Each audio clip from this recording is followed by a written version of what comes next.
This is Duke University. Good evening. Okay, so I have 10 minutes, so I'm going to try to be fast, but there are 5 points that I want to cover.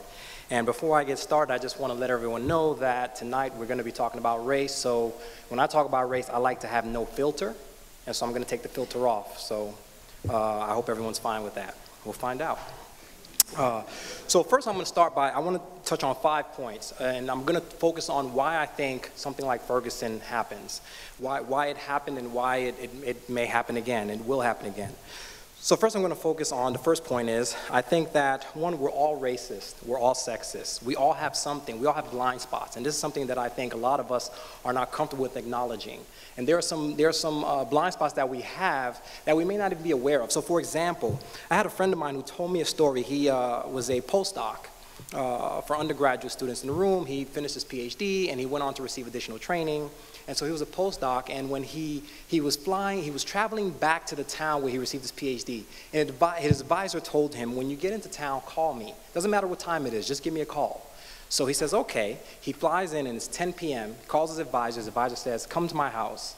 He says, but it's late. He says, come on over, it doesn't matter. So he goes over to his advisor's house, gets there. The advisor opens his door in his robe, says, come on in, have a seat. He sits down. The advisor's wife comes out in her gown. Then she goes away, hey, she greets him, and then they're talking. And so he goes back to where he's doing his postdoc, and he conveys this story to his fellow postdocs. And the female postdoc says, your advisor's sexist. And he says, how so? She says, because he would never have invited me to his house at 10 p.m. How many of those opportunities for mentorship and informal professional socialization and development did you receive that I didn't have access to? I couldn't access that. How often did that happen? And he thought back and said, wow, that happened quite frequently. Now, the advisor would say, I'm not sexist, I love women. I'm married to one, right? But nevertheless, that's a blind spot that he had. He's conferring an advantage to males that he's not conferring to females, but not inadvertently. Now, transfer that over to race. So keep that in mind. We're all racist, but we have blind spots in how we're racist. The second point I want to make is that when we're looking at behaviors, the same is not the same when we're looking at race. So for example, if a white male takes a picture and it's a professional photo, it's okay if he doesn't smile. But for a black guy, you know he got to smile, right? Because if he doesn't smile, it looks like he's angry. So this is something that most black people know. Another thing is sometimes I'm walking on campus and I hear someone yell, and I turn around and look, and if it's a white person, I go, oh, whew, thank goodness. And I'm so glad that it's not a black person. Because if it's a black person, you know how it looks. It does not look the same. It just doesn't look good. But the white person, it's okay, let them yell, right? The other thing is, sometimes, I remember there was a study by Carolyn Tyson in which she wrote that she observed a teacher telling a student that she was going to jack him up, right? I'm sorry. Jack him up means to cause him physical or bodily harm, for those of you who may not know. So she said she's going to jack him up. Now, I'm hearing this, it doesn't mean anything to me, right? Black person in the room, oh, she's going to jack him up if he doesn't, behave. She's going to bust his shit. That's what she means.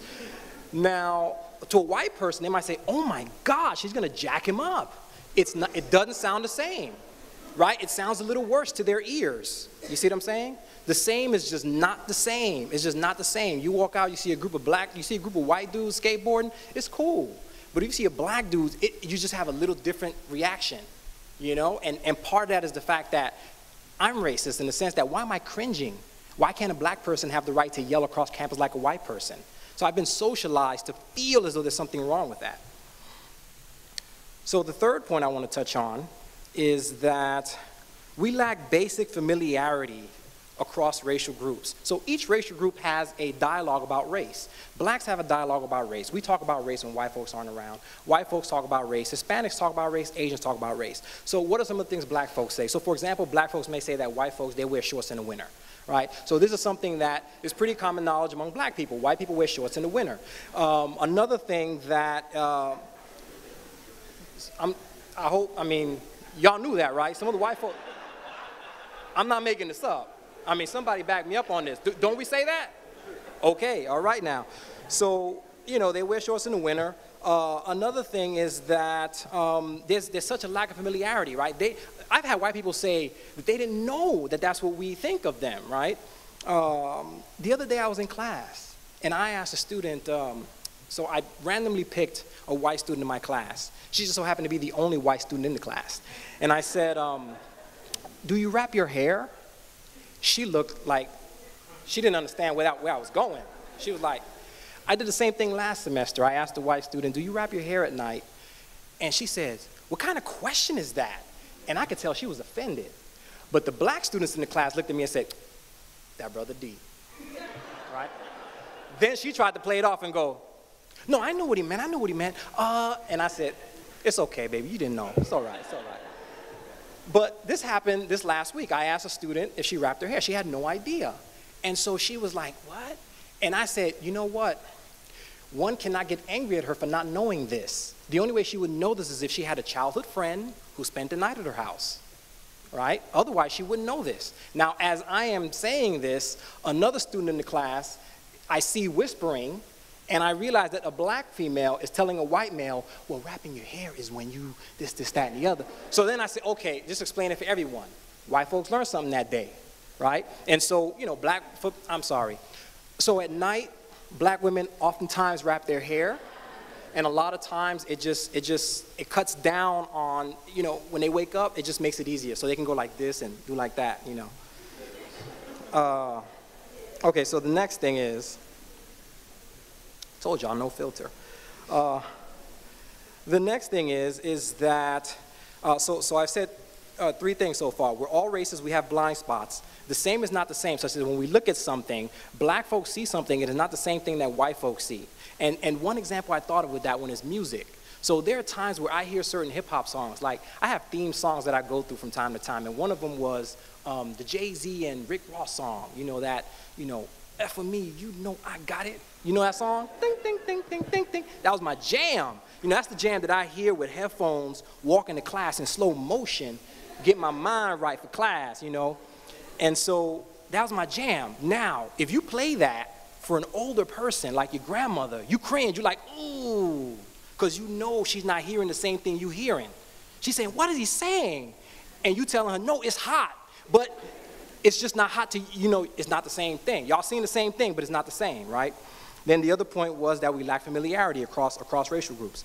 Now, the fourth point is that we tend to think of outcomes, the things, the behaviors that we see in the world on an individual level basis. So what's the problem with that? We don't see in terms of proportion. We lack what sociologists call sociological imagination. So what does that mean? Let's say you take 1,000 people and you randomly sort 500 in Hawaii and 500 in Kansas, and you come back 10 years later. Where will you have a higher proportion of swimmers? Okay? What if you take a town and you have 1,000 cars per square mile, and another town you have 10 cars per square mile? Where will you have more accidents? Accident and swimming is an individual level behavior, right? A person in Kansas could say, look, that ain't true that there's a high proportion of swimmers in Hawaii because my uncle swims like a fish, right? And so they're always going to point out to that person. But they are looking at an individual level behavior and not appreciating the structure, how structure determines proportions in populations. So anytime I hear of a social problem, I say, okay, what's the proportion and what is explaining that proportion? And when you don't think in terms of proportion, you look for the individual level behavior. The people in Kansas aren't swimming because they don't like swimming, they don't like water. You're not respecting the Hawaii, Kansas. You're not respecting the difference in the structure or context. The same thing, the people who live in the town with more accidents, 1,000 cars per square mile, they're just worse drivers. What's wrong with them? Bad culture, deficiency, bad driving. We're superior drivers, despite the fact that there's only 10 cars per square mile, right? What they're doing there is called an ecological fallacy. You're trying to explain group level behaviors with individual level characteristics. That's number 4. And then the final point that I want to make is that minorities sense this structure. We sense that there's this structural disadvantage there, but we lack the language and the tools to kind of talk about this. So what happens is we come across as angry. So I'm going to adopt the persona of a white cop, right? I'm a white cop, okay? I have blind spots. That's the first point I made. The same is not the same. So when you seeing, you know, Mookie and them and their cousins walking down the block, I'm not seeing Mookie and them and their cousins walking down the block. I'm seeing a big-ass Negro walking down the block. And that's scary because I'm not familiar with him, which is point number 3. I lack that familiarity, so I can't even contextualize the behaviors that I'm watching. And number 4, any behaviors that I see is that Negro's fault, because I'm not looking at the structural factors that create that. And then I can't even discuss race, because if we even go there, black folks gonna look at me and they're gonna be angry.